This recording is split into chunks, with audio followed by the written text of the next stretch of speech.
You know, I see this film, and from the first 5 minutes, I sat there and I went, is this a joke? Is this supposed to be like a really bad parody that doesn't know it's a parody? This is a paid request from Anthony. Thank you so much for that. And for those interested in requesting any type of topics, reactions, reviews, re-reviews, commentaries, out of the blueness, randomness, whatever, feel free to send them either directly to my PayPal or join my Patreon. Both links are down below in the info box. And this is for a movie called Taryn. And the title,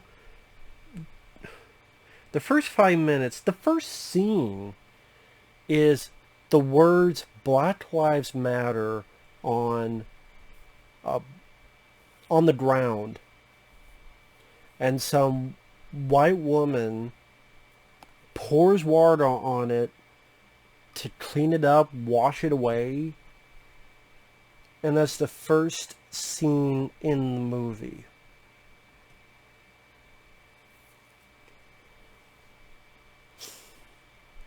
This movie apparently does not know the word subtle.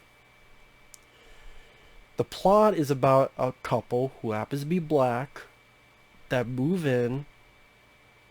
They're the new neighbors. And across the street is a woman named Taryn who has 2 kids. And she notices that they're black. And this one woman comes out who's her neighbor who's Asian. And goes, oh, new neighbors.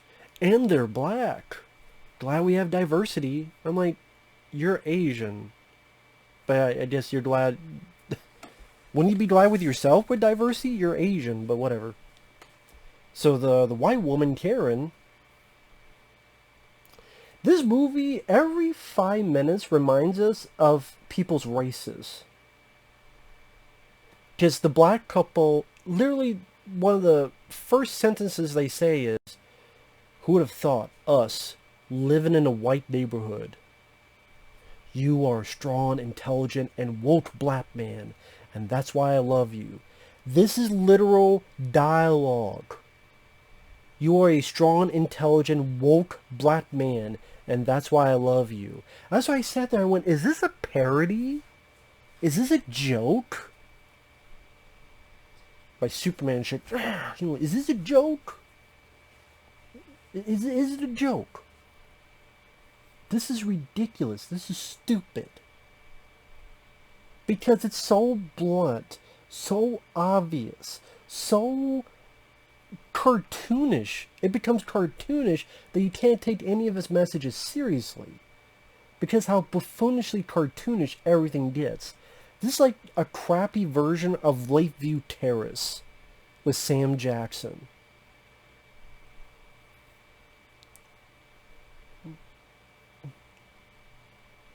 And so Karen, and the joke, one of their jokes is that her name is Taryn, and she's an actual Karen. Because there's a point where 2 people are talking, well, who is she? Taryn. Yeah, I know she's a Taryn, but what's her real name? No, her real name is actually Taryn.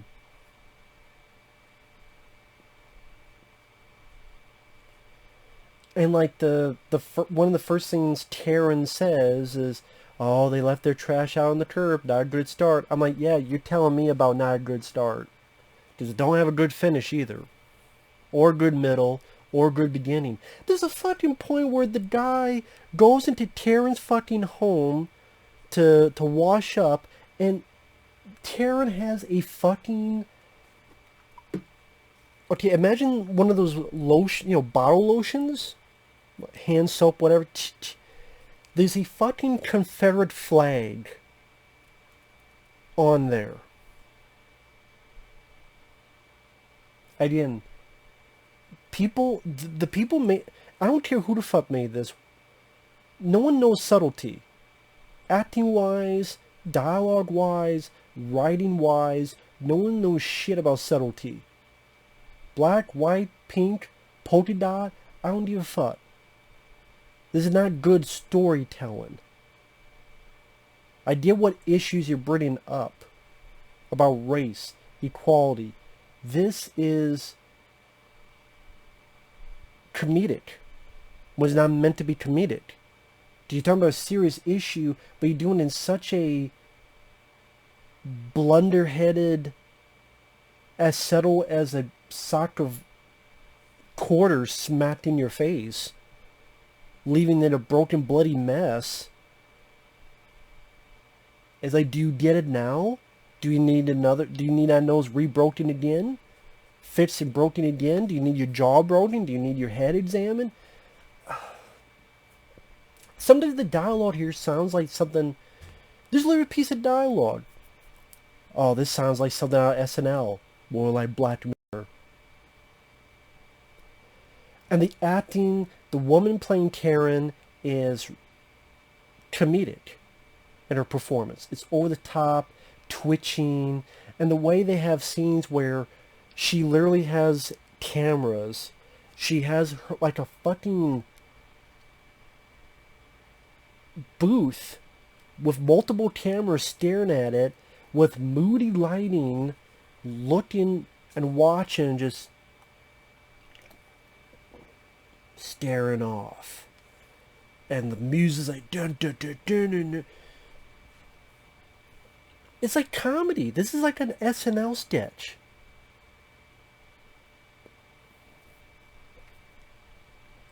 The lead guy of the couple, he needs to drink some fucking cappuccino to wake up. And so it's so overdone. Like I said, Taryn just sitting in her room watching the camera or out the window, smoking a cigarette with moody lighting. What, you think you're the fucking Joker? Joaquin Phoenix? And like the dialogue, like it's supposed to be showcasing how racist this woman is. African Americans make a lot less money, except maybe Mexicans. No, I don't even think that was her that said it. I think she's in this meeting, and someone else said it. And I'm like, wait a minute, you're supposed to be one of the people who are not stupid like her, and you're saying that.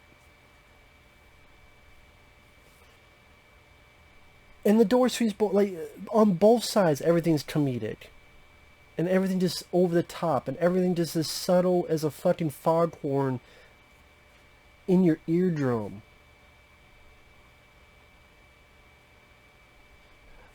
The couple have a party with other people, and everyone is in actual African attire. I'm sitting there going, okay, like they're really pushing the extremists. I have friends who are gay, straight, black, white, all the colors of the rainbow. And all the colors of the rainbow, they look at this shit and they go, yes, you can find good stories about racism. Because sadly, it is a thing. And sadly, because mankind is a fucked up place, it will always be a thing. But there are movies that do a great job tackling that subject. Mississippi Burning, A Time to Kill, even Lakeview Terrace, which this film might as well be a ripoff of.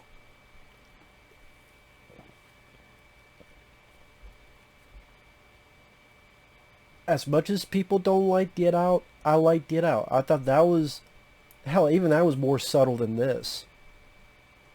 Really? Yeah, really.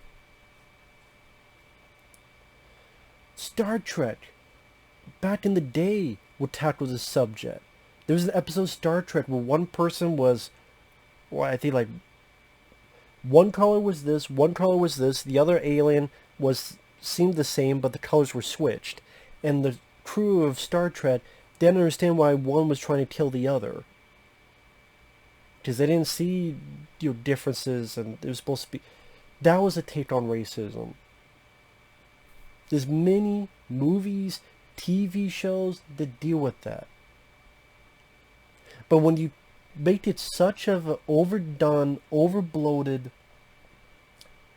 comedy, when it's not meant to be a comedy like this film, it's insulting with the subject material at hand. Absolutely fucking insulting. I know I'm not supposed to say something because I'm the redneck white guy, but let me tell you something. I hate racism. I have a friend, I'm not going to say his name. He does YouTube videos. He is black. He's had people say the N-word to him in comments. When I would see that, I would want to literally go into the screen, find the motherfucker who wrote it, and break that motherfucker's neck. Yeah, that's an extreme reaction, but because I consider him a friend. And I don't care about race or color or creed. I care about what's in here and what's in here. That's what matters. And there's good and bad in every color of the rainbow. White, black, Asian, everything. There's good, there's bad. That's the truth.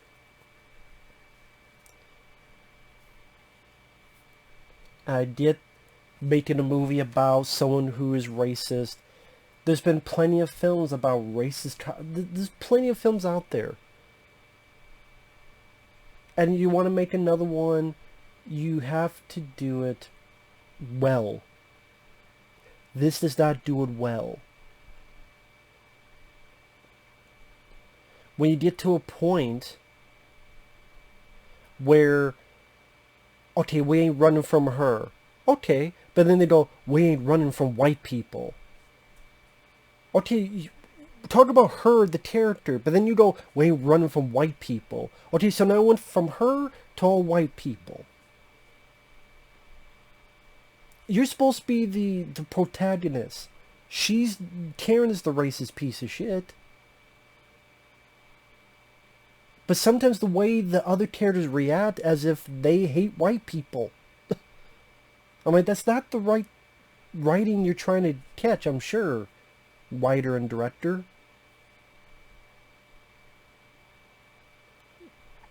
Or they try to bring up the scene where the kids seem like, they don't agree with their mom and they want to hang out and talk. They do nothing with it. They go nowhere with it. Like the kids talking with the guy about basketball, then that's never followed up. The little girl's talking to the lead girl, the lead lady. And then this weird directorial shot where then it's the daughter talking to the camera. And then it's the woman talking to the camera. When out of the blue, and that's never done before or since, well, all of a sudden you're talking, all of a sudden, yeah, my mommy doesn't like black people. And my mommy doesn't like you. And then she is talking to the camera. I'm sitting there going, what was... This looks like it... When you're breaking that eye line, it's like, okay, now, are you trying to talk to me, the viewer, or are you trying to talk to this... Just... When you get to that point where you change it so that it looks like you're talking to the camera, it takes people out of whatever escapism, whatever world you're trying to inject them into.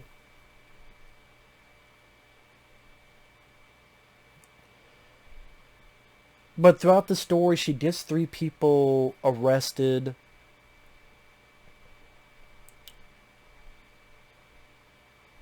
For not the right reason. She knows someone who's another racist, only he's a cop. Although at least there's another white cop that calls him out on it, you're a racist piece of shit. At least they have that. The lead guy, he's been arrested for something. It's just the woman by herself. Karen comes in to the house with a gun. I don't remember why the whole house is red. Maybe that's supposed to be the police lights outside. But I'm thinking, well, what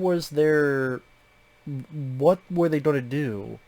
They're going to kill this lady and then try to blame it on the guy? It seems pretty fucking extreme. And then when the lady starts fighting back against Taryn, this fucking song starts playing. I don't know what this song starts playing. As if now we're in a cat fight where... Or Jerry Spray's going to come out. That's the real baby's mama. Oh, I'm like, what the fuck is going on? Why is this song playing?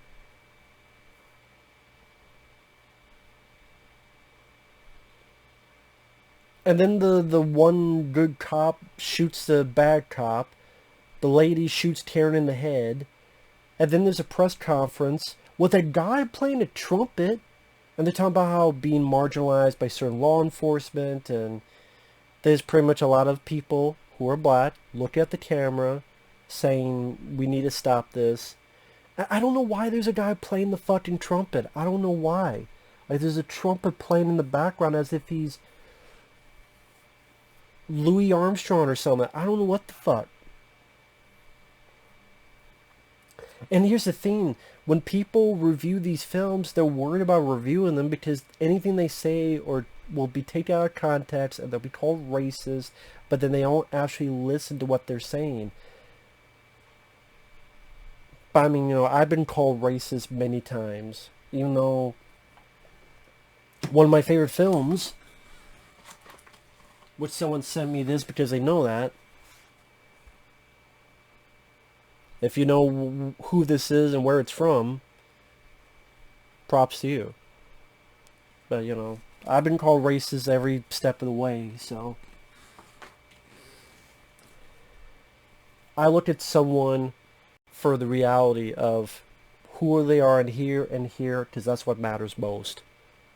All the other stuff don't matter and don't mean shit.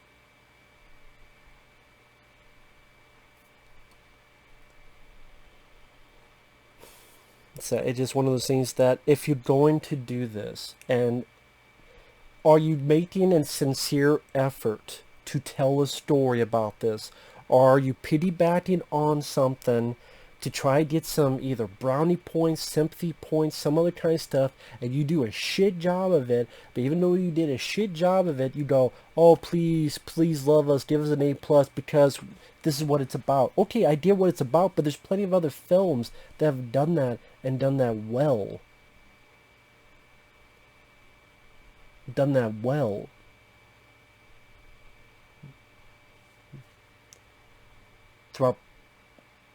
Throughout the years.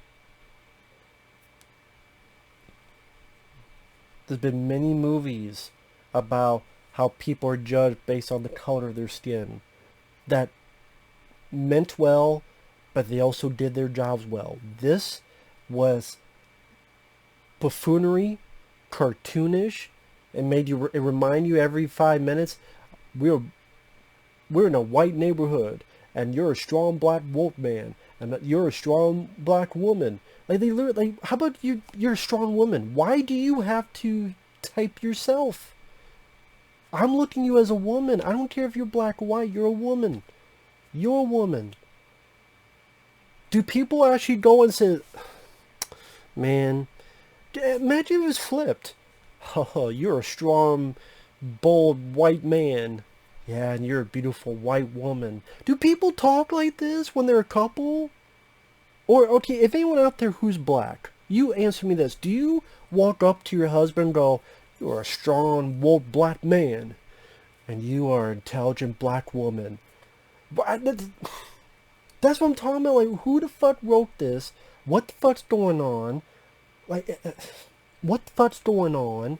And even if at least have the acting be good, not cartoonish, or the lead guy was boring and tired, barely any energy. The Taryn was goofy and comedic twitching and felt like she was almost ready for an SNL sketch. But, ridiculous, man. Ridiculous. Either do it right or don't fucking do it at all. And that's why, these movies annoy me, because you're right, there are racist people out there and they're pieces of shit. But are you wanting to hear conversation? Or do you go, oh, that's something that's going on, let me piggyback on that, and please, please love us, don't judge us at all, so we can half-ass it with dialogue and writing and acting the shit. And that's what this is, shit.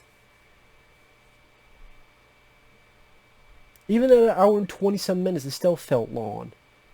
I didn't bring anything new to the table that was new for conversation, new to pontificate on, that has been done in multiple films much, much better and less fucking cartoonish. This is a movie that's a joke that doesn't know it's a joke. It's a movie that fucked subtlety. Again, you put a fucking flame on a fucking soap. I mean, Jesus Christ. And I just... This is like a... Fucking... I don't even know what this is. It's fucking crap is what it is.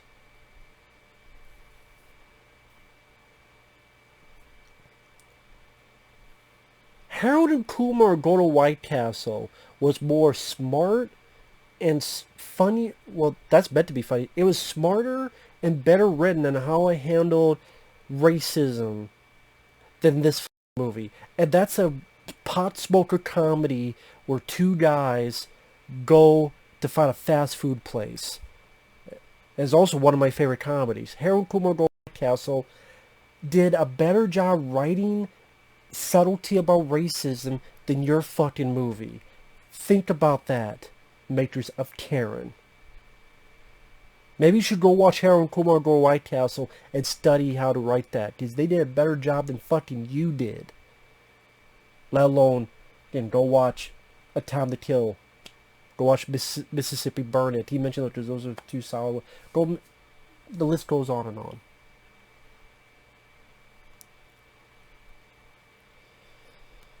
So we'll see you guys later. Bye-bye.